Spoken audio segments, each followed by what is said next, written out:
অনু খরগোশ আর কচ্ছপ পাশাপাশি বাস করত।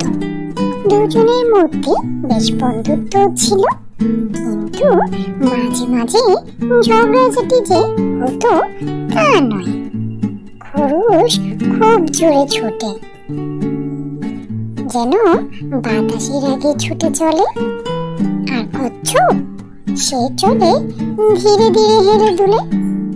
কচ্ছপের ওই হাঁটা দেখে একদিন খরগোশটি হেসে বলল, তোমার হাঁটার যে ছিরি দেখলেই হাসি পায়।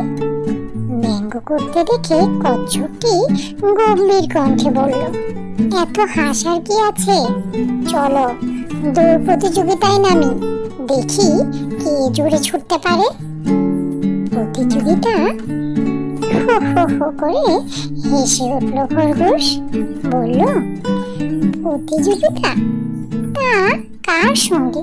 তোমার সঙ্গে? বলে আবার হো হো করে হাসতে লাগলো। আচ্ছা, তুমি যখন নিজের মুখে বলছো তবে তো রাজি হতেই হয়। তাহলে কত দূর যাওয়ার প্রতিযোগিতা হবে আর কখন শুরু হবে?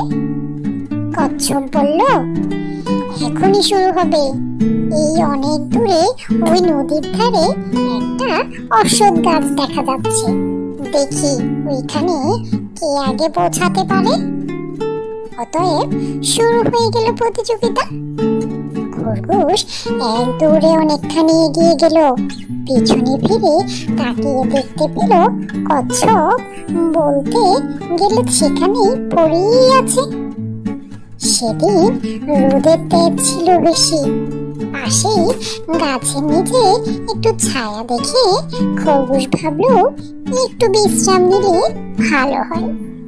এখানে পৌঁছাতে কচ্ছপের অনেক দেরি আছে, একটু বিশ্রাম নেওয়া যাক। হঠাৎ ফুরফুর করে হাওয়া বইতে লাগলো। গাছের ছায়ায় বসে মিষ্টি ফুরফুরে হাওয়ায় খরগোশ ঘুম পেয়ে গেল। খরগোশ কখন যে ঘুমিয়ে পড়লো তা নিজেই জানতে পারলো না। ওইদিকে কচ্ছপ কিন্তু একটানা হেঁটে চলছিল। তেজি রোদ রাজ্য না করে সে হেঁটেই চলল। এদিকে বেলা পড়ে এলো। খরগোশের ঘুম ভাঙলো এবার। সে তখন আশেপাশে তাকিয়ে কচ্ছপকে দেখতে না পেয়ে নদীর তীরের সেই অশ্বত্থ গাছটার দিকে ছুটতে থাকলো। সেখানে পৌঁছে হাঁপাতে হাঁপাতে খরগোশ দেখলো তার আগেই সেখানে কচ্ছপ পৌঁছে বিশ্রাম করছে। গল্পের শিক্ষা, ধীর ও স্থির ব্যক্তিরাই প্রতিযোগিতায় জয়লাভ করে। Subscribe my channel.